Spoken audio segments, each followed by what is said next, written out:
Hello, good morning po. For today's vlog, papakita ko po sa inyo yung aking setup sa aking mga crayfish.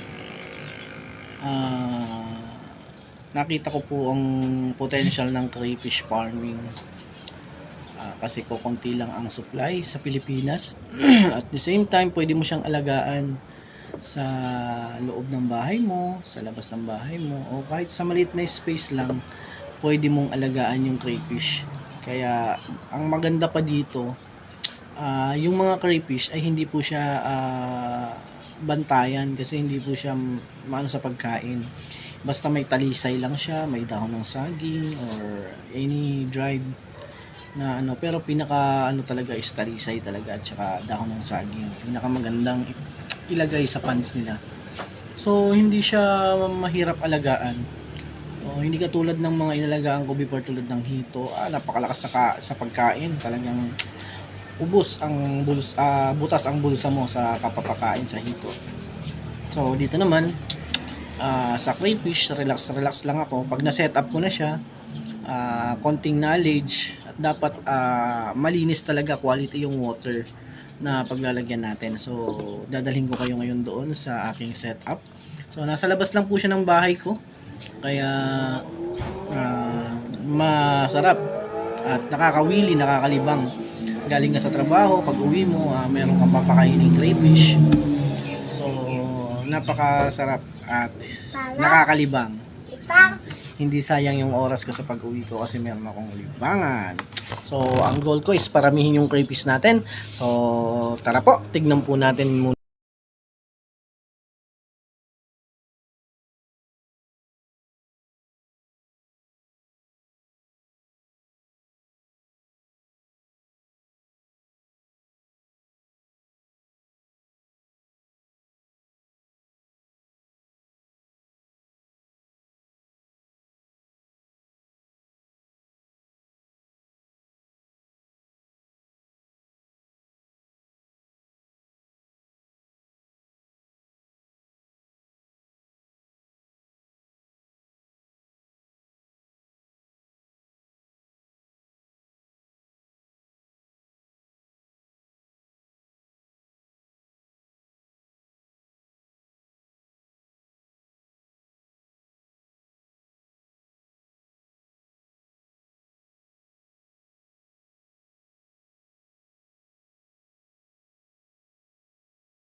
Ayan po, kung makita po natin, ito po yung aking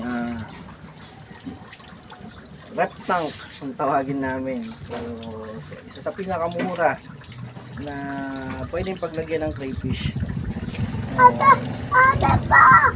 Kung makikita po natin, may crayfish yan. Kung makikita po natin, ayan, may buried po ako dyan.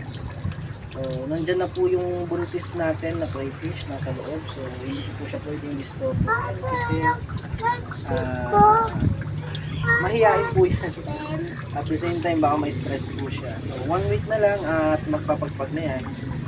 So, at sigurado, napakadami pong trainings ang mapuputus niya.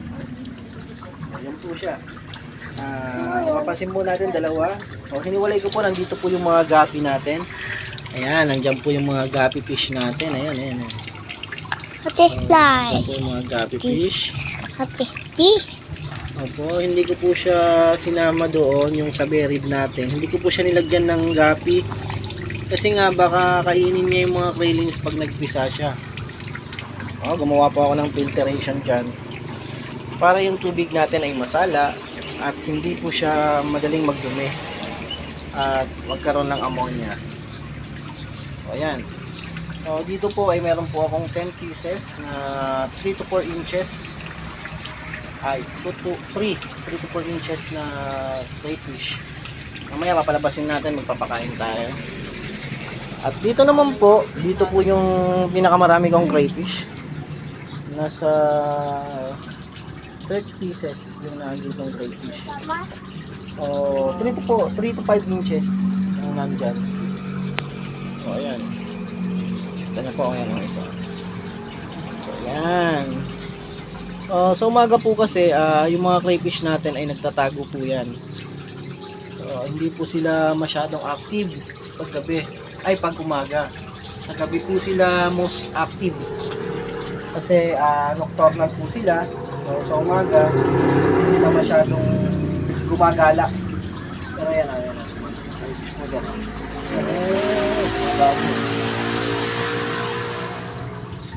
Yan. So, nasa gilid lang po ako ng kalsada. Medyo maingay po dito sa lugar natin.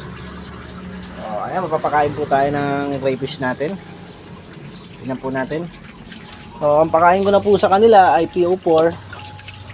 PO4 na po, ayan. So, alam nyo po ba, ang isang ganito ko, yung PO2 ko, bago na ubos, siguro 1-2 buwan bago na ubos. Ganito karami. So, napakaliit lang yan. Ito 2 weeks na to. Ganyan pa lang ang bawas. Yan. Maingay yung anak ko.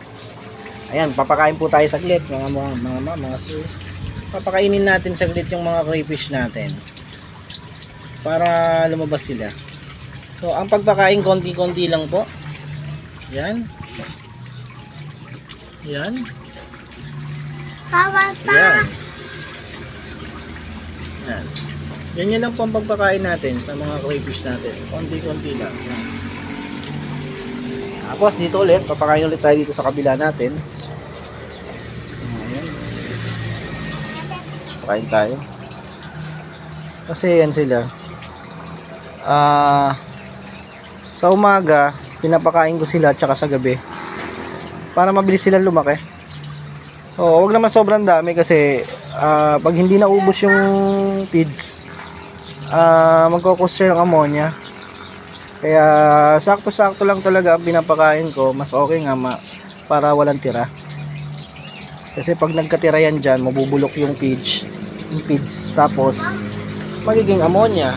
Magkukos pa ng ammonia, sorry. So, kasi mabubulok siya eh. Kagandahan naman dito sa sa tank natin ay meron tayong ginawang filter. Yun. Meron tayong ginawang filter para hindi siya masyadong magdumi.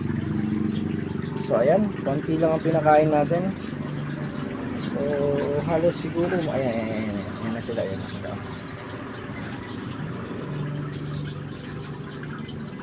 Ayan na sila.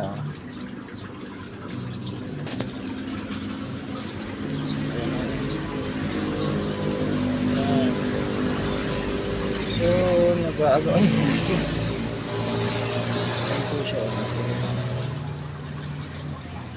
ayan po yung mga crayfish natin, mga mamas. Ayan po.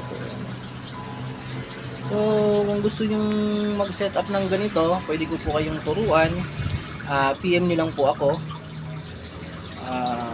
Pwede ko po kayong turuan kung paano po yung setup, at the same time yung mga kinakailangan, mga do's and don'ts para mabuhay po yung crayfish natin. At hindi po tayo mamatayan ng crayfish. Ayan po sila. Ang pinaka safe po dyan is halimbawa kung may tubig po tayo, naglalagay tayo ng tubig, dapat 3 days naka-imbak bago natin siya gamitin para sa crayfish natin, para 100% sigurado tayo na wala ng chlorine at safe na sa mga crayfish natin yung tubig na gagamitin natin para sa kanila. So mahihain po sila pag umaga, ilan-ilan lang po yung kumakain sa kanila. So yun po yung natin, crayfish natin. Nakakalibang po siya. So excited na po ako kasi pag lumabas po yung actually dalawa po yung buntis natin, dalawa po yung berib ko. Merong isa dyan at saka meron pa po ako sa loob ng bahay. So next vlog papakita ko po sa inyo yung setup ko doon sa loob, para makita nyo po na pwede pala siyang alagaan sa bahay. So yun po ang ating update for today. At kung gusto niyo po ng mga ganitong video, pwede po kayong mag-like and subscribe po sa aking channel para ma-update ko po kayo sa iba po nating mga video. Okay? So, yun po. Mamaya po. So, yun po yung ating setup ng mga crayfish. Kung nakita nyo po, simple lang po siya. So, yung ref na to ay pwede nyo po itong mabili sa mga junk shop o sa mga kapitbahay nyo na may mga sirang ref na itatapon na, pwede nyo po siyang hingin. Ito, bigay lang po to sa akin ng kumpare ko. Kaya wala po akong problema dyan. So, yun lang po guys. Kung gusto nyo po ng ganitong mga video, inuulit ko po. You can subscribe to my channel. Hit the like button. And click nyo po yung bell dyan sa tabi para ma-update po kayo sa susunod susunod kong mga video about crayfish. And then kung may katanungan po kayo, pwede po kayong mag PM sa akin. I assure i-reply ko po kayo kung may mga katanungan po kayo, basta tungkol sa crayfish lang at hindi tungkol sa pera. So yun po, maraming salamat po mga ka-crayfish, and God bless.